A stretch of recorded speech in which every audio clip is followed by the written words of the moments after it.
Broncos country, I'm back. I just finished up making the AT Perry video, and I was so fired up about that signing, and kind of still trying to wrap my head around the fact that we actually signed him. That I forgot to talk about another player that we had signed today. A familiar face was added back to the Broncos roster today. Former swing tackle Cam Fleming has signed back to the Broncos practice squad. Um, Me, Jeremy, and David Talks Broncos, I think a couple of weeks ago, were talking about Cam Fleming and how he kind of, were upset that they didn't re-sign him, and we thought that he was very serviceable and did a really good job in the swing tackle role for the team. And then when I looked into him, I was like, he's still available. That's weird. Maybe he was dealing with some sort of injury. I don't know what it was. Well, regardless, guys, he's back, and it's a signing that makes a ton of sense, especially with the fact that he's familiar with what the team's doing, um, and given that he was here last year, the injury to Alex Polcheski and also to Mike McGlinchey at least for another week. It seems like Alex Polcheski's probably going to be put on short-term IR. Would be my guess, especially because we elevated Lavelle Bailey, we added a couple of guys to the practice squad. At Perry, being one of them we had discussed earlier.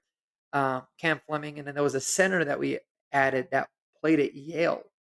Don't really know too much about him. Got a cool name. His name is Dieter Eisland.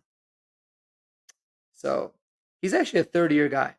Um, and so we added a little bit of depth there at the center position as well. And he's clearly a very smart dude, having gone to Yale. But this guy's played actually with the Bears. He's played in he's played in four, 14 games total for the Bears. He hasn't started any of them, but he's played in some games. Then he played in 10 games with the Texans. So he's actually played a total of 24 games in his NFL career. He hasn't started any games, which tells me that he's probably going in on special teams or in some specific type of role. So not, I guess he's experienced, but not too much experience, depending on how you want to look at it. So that's a little bit intriguing as well. But what do we know about Cam Fleming? What I know about Cam Fleming is that when he came in last year to fill in for Mike McGlinchey, who missed a couple games, and then he filled in for Garrett Bowles, who also missed several games last year, ultimately going on IR. He looked good, man. He looked really, really good. You never really heard his name. He certainly was a really good asset for the team, and I very much appreciated it. I think the only concern that I have with this one is that he didn't go into a camp this year either.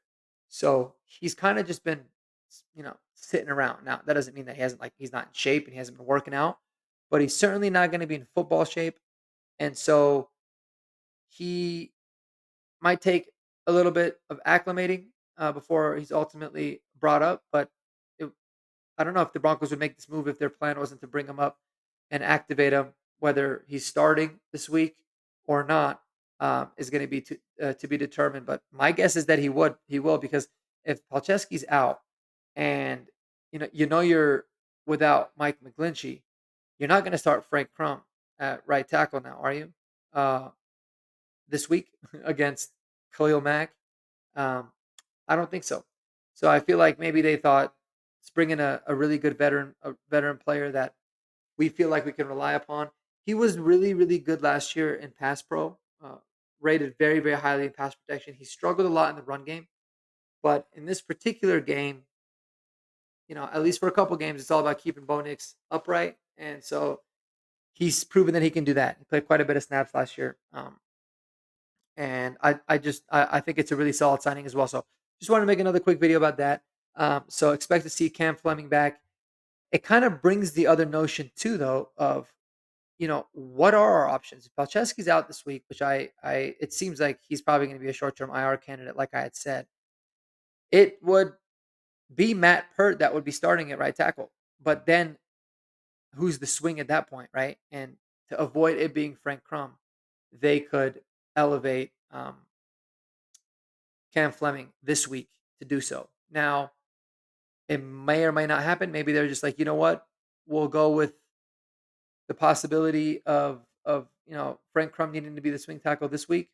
Be fine with me. Chance of somebody getting injured happens, but it's not like it's very, very likely. So we'll see. But it is concerning because our line has been really, really good. Palczewski filled in for Mike McGlinchey so admirably that you could make the argument that the offensive line looked even better when he was inserted.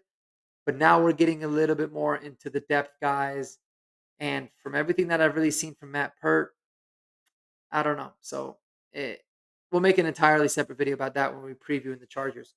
Um, but let me know what y'all think about this move. I think overall it's very, very solid. But I'm still fired up about that AT Perry move. But that's all I got for you guys. Talk to y'all later. Peace